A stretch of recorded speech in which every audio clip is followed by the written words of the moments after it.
श्री स्वामी समर्थ महाराज म्हणतात की तुमच्या पुढे कितीही संकटे येऊ द्या, अडचणी येऊ द्या, वादळे येऊ द्या, फक्त पैशाच्या अडचणी असतील किंवा अन्य आजारपणाच्या अडचणी असू द्या, तुमच्या मागे कितीही साडेसाती असू द्या, कटकटी असू द्या, तुम्ही फक्त एकच गोष्ट करा की त्यांच्या समोर हार मानू नका.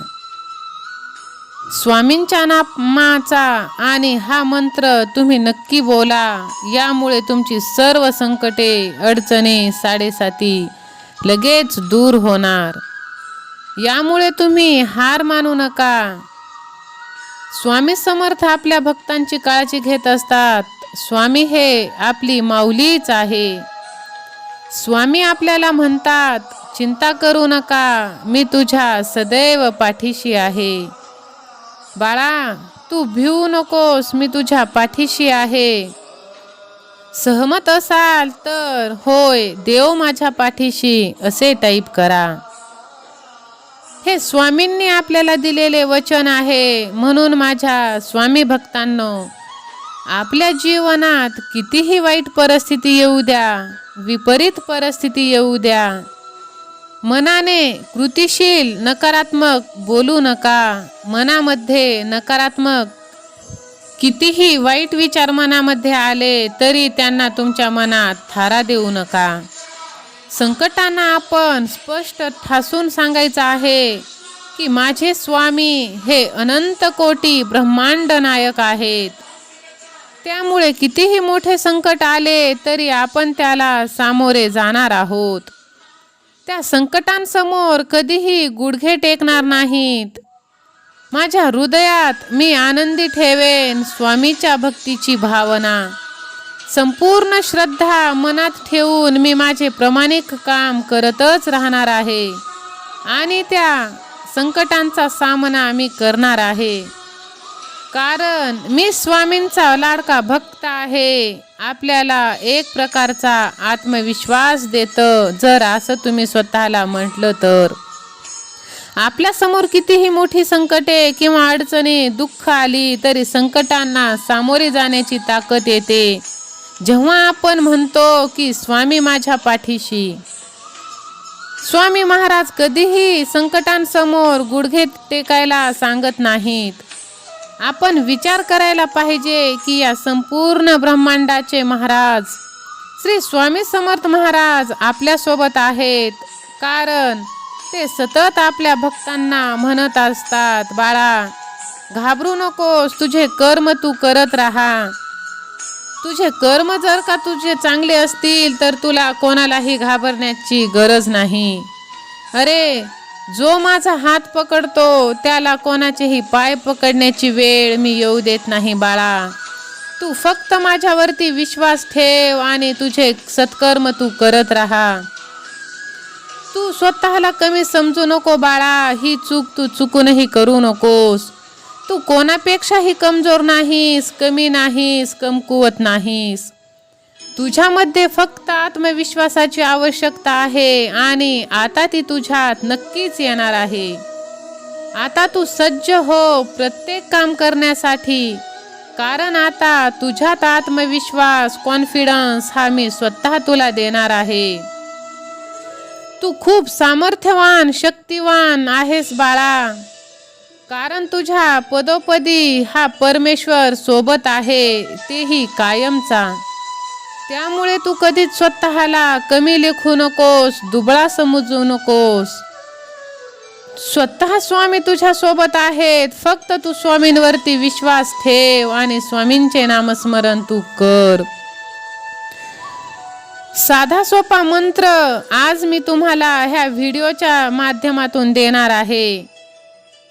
प्रेम सिद्ध मंत्र हा आहे. फक्त एकदा देवाचे नाम घेऊन मनापासून, अंतकरणापासून हा मंत्र तुम्हाला उच्चारण करायचा आहे. श्री स्वामी समर्थाय नमः. ओम सिद्ध श्री स्वामी समर्थाय नमः. ओम सिद्ध श्री स्वामी समर्थाय नमः. हा सोपा मंत्र आहे. या मंत्राचा जप तुम्ही करत जा. स्वामींना सतत आपल्या ओठांवर ठेवायचा, आपल्या मनात ठेवायचा. त्यामुळे तुम्हाला कधीही भीती वाटणार नाही आणि आयुष्यात आलेल्या प्रत्येक अडचणींचा सामना करण्याचे मनोबल तुम्हाला सामर्थ्य भेटेल. त्यामुळे तुम्हाला जेव्हा वेळ भेटेल, तुमचं मन जेव्हा उदास होईल, तुम्हाला भीती वाटेल, तेव्हा तुम्ही ओम श्री स्वामी समर्थाय नमः, ओम सिद्ध श्री स्वामी समर्थाय नमः या मंत्राचा तुम्ही जप करत राहा. पहा, स्वामी लगेच तुम्हाला अनुभव देतील. देवाची सेवा कधीच वाया जात नाही मित्रांनो. त्यासाठी हा स्वामी संदेश तुम्ही पूर्ण ऐका. देव म्हणतात, बाळा, तू खूप नशीबवान आहेस की हा चमत्कारिक संदेश तुझ्यापर्यंत पोहोचला आहे. त्यामुळे तू या संदेशाकडे दुर्लक्ष करू नकोस. हा संदेश तू शेवटपर्यंत ऐक. आनंदी सुखमय जीवन जगण्यासाठी संघर्ष हा करावाच लागतो बाळा. अरे, संघर्ष केल्यानंतरच आपले जीवन हे सुखी होत असते. पण तू काळजी करू नकोस. तुझ्या प्रत्येक संघर्षात आता मी स्वतः उभा राहणार आहे. त्यामुळे तू आता फक्त सत्कर्म कर. देव पापाचा तिरस्कार करतो आणि तो पाप करणाऱ्यांचा नक्कीच न्याय करेल.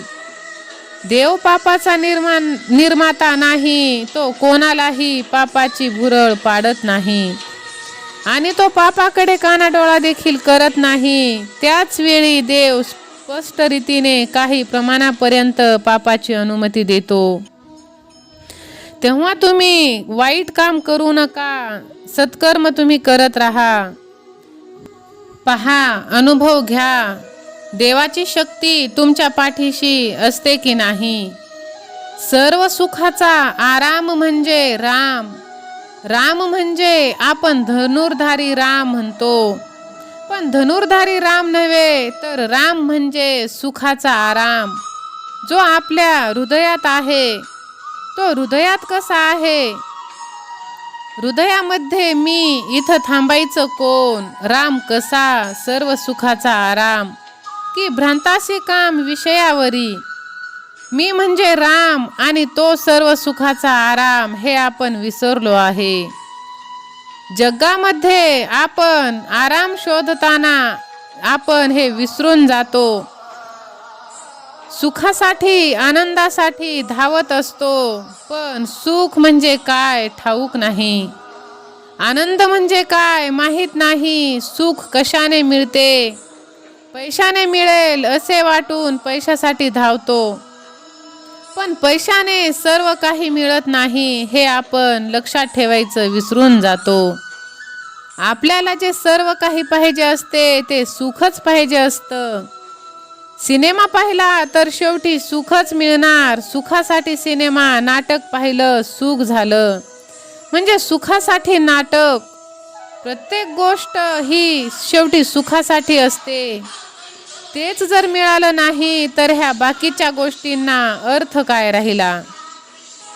म्हणूनच आज माणसाची अवस्था अशी झाली आहे. माणूस अनेक विषयांच्या मागे धावतो, तो म्हणजे सुखासाठी. संत म्हणतात, जे तुझ्याच जवळ आहे, किंबहुना जे तूच आहेस त्याच्या पाठीमागे तू धावतोस कशाला? तू धावू नको, निवांत राहा. उगाच तू गडबड करू नकोस, शांत राहा. बैसोने निवांत, शुद्ध करी चित्त, तया सुखांत नाही पार. येऊनी अंतरी राहील गोपाळ, सायासाचे फळ बैसलिया. म्हणजे तू चित्त शुद्ध करायचं म्हणजे काय? साबण घेऊन त्याला शुद्ध करीत बसायचं नाही. चित्त शुद्ध करायचं म्हणजे चित्तामध्ये शुद्ध ज्ञान प्रकट झाले पाहिजे, म्हणून त्याला चित्तशुद्धी म्हणतात. आणि ज्यावेळी हे होतं तेव्हा जीवन कसं होतं? आनंदाचे डोही आनंद तरंग, आनंदाची अंग आनंदाचे. त्यामुळे माझ्या प्रेमळ स्वामी भक्तांनो, तुम्ही स्वामींचे नामस्मरण करत राहा आणि प्रत्येक क्षणाला आनंदाचा उपभोग घ्या. पहा, तुमच्या ओठी जर स्वामी महाराजांचे नामस्मरण असतील तर स्वामी तुम्हाला एका सेकंदासाठी सुद्धा सोडणार नाहीत. प्रत्येक क्षणाला त्यांची साथ तुम्हाला मिळणार आहे. प्रत्येक संकटाच्या वेळी असो किंवा सुखाच्या वेळी असो, स्वामींवरती विश्वास ठेवा आणि स्वामी महाराजांचे आशीर्वाद मिळवत राहा. त्यासाठी तुम्ही लगेच ह्या व्हिडिओला लाईक करून स्वामी सेवा आणि मी ह्या भक्तिमय चॅनलला सबस्क्राईब करा. मी स्वामीचा लाडका भक्त असे टाईप देखील करा. श्री स्वामी समर्थ.